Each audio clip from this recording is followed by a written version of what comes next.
et go.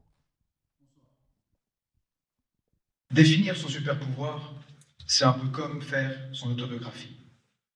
L'exercice, chez les grands auteurs, est courant. Chez les petits auteurs aussi, d'ailleurs. Et même chez les auteurs grands-petits.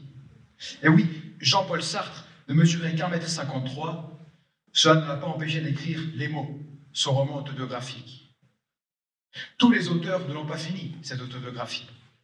Albert Camus, un grand auteur d'une hauteur normale, 1,76 m, est mort avant d'avoir terminé d'écrire Le Premier Homme, roman autobiographique qui fait malgré tout partie de l'œuvre de taille de l'auteur.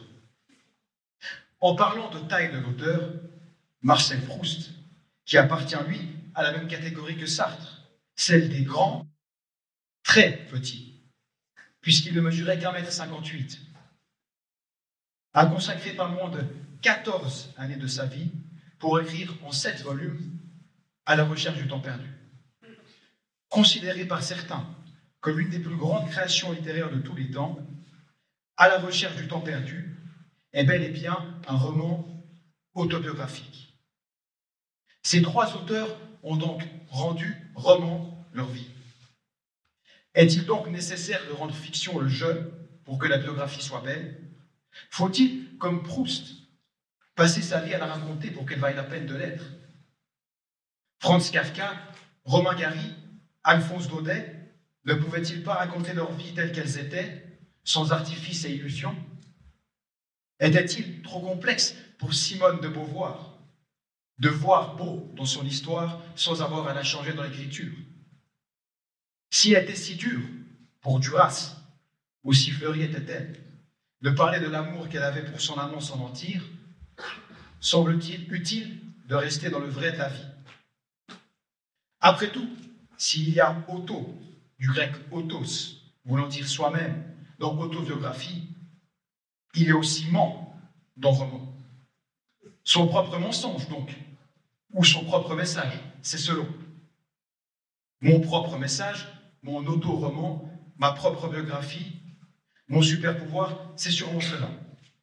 Même si je n'ai pas le 1,53 m de Sartre, si je ne suis pas encore parti à la recherche du temps perdu de Proust, ou si je n'ai pas l'idéal de Camus, mon super pouvoir, c'est cela, la vie comme un roman. Oser me contenter du réel, de mon réel, pour le rendre moins triste ou plus beau, mais aussi moins beau ou plus triste.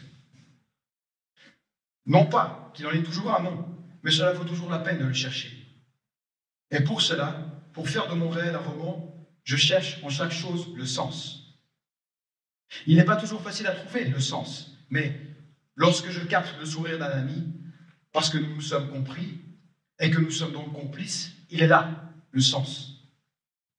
Le sens, mon sens, se trouve aussi dans cette strophe du poème de Francis Jammes, La prière. Par la mère apprenant que son fils est guéri, par l'oiseau rappelant l'oiseau tombé du nid, par l'herbe qui a soif et recueille l'ondée, par le baiser perdu, par l'amour redonné, et par le mendiant retrouvant sa monnaie, je vous salue, Marie. Sans aucun doute, je choisis de faire de la vie mon super pouvoir, et de mon super pouvoir un roman autobiographique. Merci beaucoup.